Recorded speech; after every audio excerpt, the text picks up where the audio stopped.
Take it from Shak and Swee. There's no need to fight and argue over which movie is the best or which you should see this weekend. Find out the best and the worst on this week's Showtime.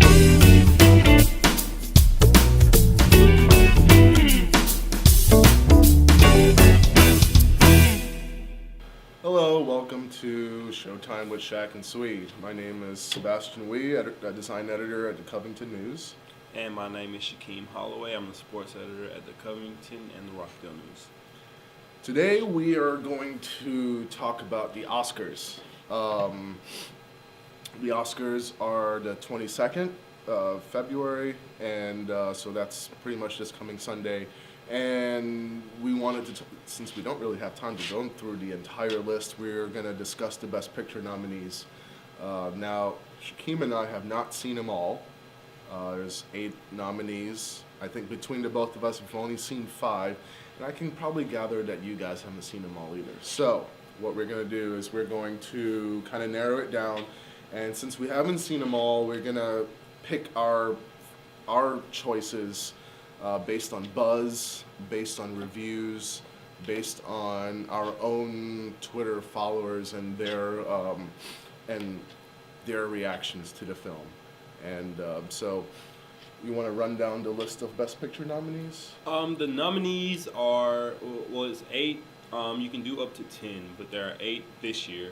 And the nominees are Birdman, Whiplash, The Grand Budapest Hotel, The Imitation Game, The Theory of Everything, Selma, American Sniper, and did I say Birdman or Whiplash? I think I said Birdman. Well, that's 8. That's 8 of them, both Birdman and Whiplash. And we're just going to talk about the ones that we think should win, or the ones that we think will win. So you can start it off. Well, first, the 3 movies that we both haven't seen is The Imitation Game, Grand Budapest Hotel, and what's the other one? The Theory of Everything. The Theory of Everything. Now, I'm sure these are fantastic movies, but they're not going to win the Oscar. Now, Theory of Everything, Eddie Redmayne, who plays Stephen Hawking, now he probably has a chance to win Best Actor over Michael Keaton for Birdman. But other than that, I don't think, neither of us think it's going to win Best Picture. Grand Budapest Hotel, it's directed by Wes Anderson, and it's a comedy, and it's a Wes Anderson comedy, so it's very quirky. We're surprised they even got nominated for Best Picture. So there's no way it's gonna take the trophy at the end of the night. And The Imitation Game. Now Benedict Cumberbatch pulled in a terrific performance as far as we have read. Sherlock Holmes. Yeah, Sherlock Holmes and Smog. But the chances of it winning Best Picture is also very unlikely. So really what we're looking at as we narrow it down between Whiplash, Birdman, Selma, American Sniper, and Boyhood. As much as it sucks, Selma, because of the number of nominations it got, I think it only got Best Song and possibly one other nomination. This just has no chance of winning, unfortunately. We both enjoyed the film, but still, we don't think it's going to make it up there. So Selma's out. And Whiplash. You want to tell us about Whiplash? So Whiplash is one of the films that I've seen that Sebastian hasn't seen. I think it's a great film. I think it's probably underrated as far as buzz goes heading into the Oscars. But it's one of those films that's really great, but it could have been better had it a little bit more depth been added. Miles Teller is great in the film, and J.K. Simmons, a.k.a. J. Jonah Jameson, he does a great job. I think he still kind of plays those J.K. Simmons characters where he's, an a-hole and just talking a lot of trash, but it's a lot more serious. We got Buddy Rich here. Little trouble there. You're rushing. Here we go. 5, 6, and...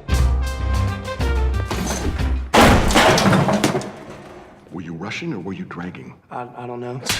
If you deliberately sabotage my band, I will f you like a pig. Oh, my dear God. Are you one of those single-tier people? You are a worthless pansy ass who is now weeping and slobbering all over my drum set like a 9-year-old girl. I do think it's a really, really good film. I don't think it'll win Best Picture, but if there was a ranking, it's top 4, top 5 in there. Easily, yeah, absolutely. Whiplash is also a very tiny independent film.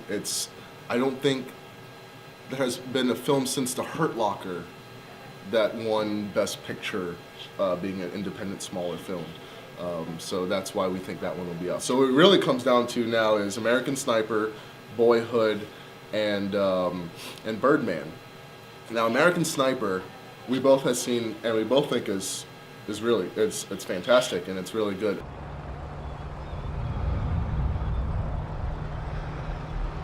I got a military-age male on a cell phone watching the convoy over. If you think he's reporting troop movement, you have a green light. Your call, over. Maybe he's just calling his old lady.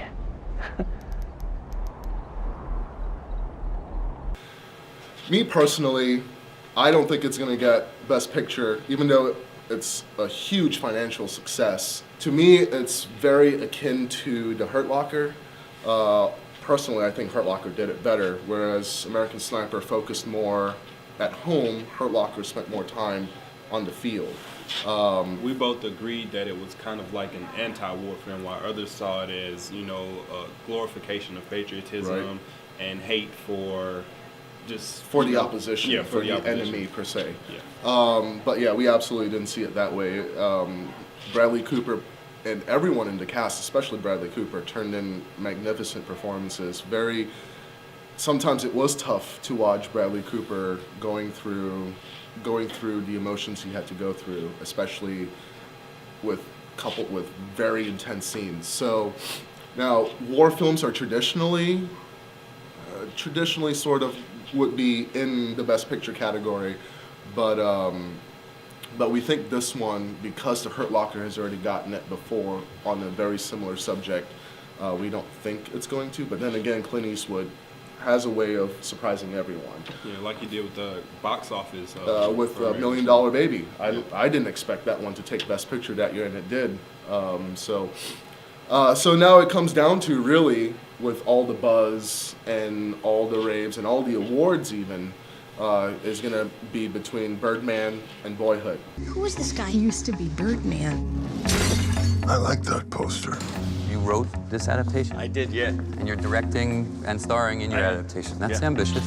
Are you afraid people will say you're doing this play to battle the impression that you're a washed-up comic strip character? Absolutely not. That's why 20 years ago I said no to Birdman 4. Birdman 4? You do Birdman 4? Now you're about to destroy what's left of your career. Don't worry about it. Wish we could use the bumpers. You don't want the bumpers. Life doesn't give you bumpers.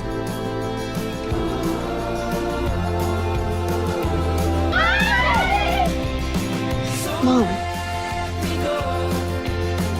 Have you been partying? A little bit. Oh, okay. So this one it really is a major toss-up between the two. So I think Boyhood is going to win. we both agree that Boyhood will probably win. I personally love Boyhood. I think it's definitely one in my top 5 of the year. But then again, I also really love the director, Richard Linklater's films. This movie is more along the style of Dazed and Confused, Before Sunrise, Sunset, and Before Midnight, that trilogy. So it's more along those lines. And sure, the boy, filming The Boy for 12 years can be seen as a gimmick. But it's a gimmick that works. It's a gimmick, and it's not like he's like, oh, I want to go win an award, and I'm going to do this. I think, in the sense of, how it comes out, it's a gimmick, but I think it's a great concept and a great idea. But the first Boyhood is Harry Potter, because let's agree that it happened first before Boyhood. We followed Harry Potter from 6th grade. That's exactly it. That's exactly it. I think that's why people love the Harry Potter movies, because you're watching all the actors grow. And that's the thing with Boyhood. You're really seeing this child grow, and that lends itself an authenticity to the story that they're trying to tell. I was a fan of the cinematography in Boyhood. I liked the director. I thought it was good. I like the actors. For me, Boyhood just isn't. It's not one of those like really, really great films. And I understand that that's probably the intention of the movie because it's following a normal boy through puberty, and it's still a good film, and I think it'll win. I think it's hyped up greatly, and I think a lot of people, are picking Boyhood to win. It did great, I think, at Sundance, and multiple awards all the way through the season. And Boyhood, see, if you look at all the Best Picture winners in the last, since ever, Boyhood does kind of fit in that kind of category. I think the other difference is this is a film that doesn't really have a plot. Yeah. There's no plot to Boyhood. It's just a series of events. It's like you said, it's like 12 short films strung into one. But it works. I couldn't personally relate to it as much, but I can still see kind of the greatness in the way they did it. Now, Birdman has been gaining buzz these last couple of weeks because it won. I think it won the SAG. No, SAG's not up yet. It won the Directors Guild Award, Producers Guild Award. It's winning awards left and right in these last few weeks over Boyhood. And Birdman, starring Michael Keaton, kind of his comeback role. Love Michael Keaton, my favorite Batman. So it was nice about that. Hey, sorry.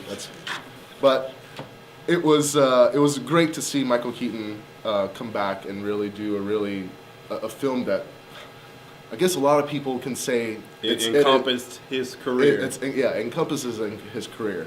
Although Keaton is well known to only pick projects that he really likes. So if he turns something down, it's because he really doesn't care about the fame and stuff, just wants to be proud of his work. But yeah, seeing him in this film, and I think the ingenuity that went into this film, it's all shot as though it looks like it's one take. And obviously it's not, but they blend it in so well that you're constantly moving along with the film, and there's never a missed beat in the film. And it's a film that that also pokes humor at today's blockbusters, today's film industry, celebrity culture, which is all the stuff that Hollywood loves to kind of see. They like to see a movie that kind of pokes fun at themselves, that kind of analyzes their own culture. They're a little bit self-absorbed that way, which we can say kind of why Argo won Best Picture. It was Hollywood saving the day, So I think what we have agreed on is that when it comes down to it during award season, we believe Boyhood's gonna take Best Picture. Yeah. And Birdman's gonna take Best Director. Yeah. Because in terms of technicality, Birdman was just difficult. When you're doing long tracking shots where the camera is just following a person for 10 minutes, that takes skill. It takes very tight planning. And not only that, to incorporate visual effects along with that, it's just very tricky. I'd say in terms of directorial efforts, this is up there with Alfonso Cuarón for Gravity. It's an amazing technical achievement. I feel like there's been other movies that have done it, but the first person to do a film where it's all looks like it's one shot is Alfred Hitchcock. Yeah.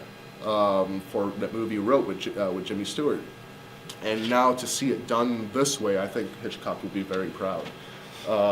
So that's our prediction. If you wanted to add anything. That you pretty much summed it up as far as Birdman and Boyhood goes. But we'd love to hear your comments, and follow us on Twitter. Leave your comments in the section over here on on my left. You're right. Yeah. And hopefully you'll watch us again. Yeah. Let us know what you like, and please send us some feedback. So we'll know, and let us know what you want us to analyze next time around. Right. Thank you.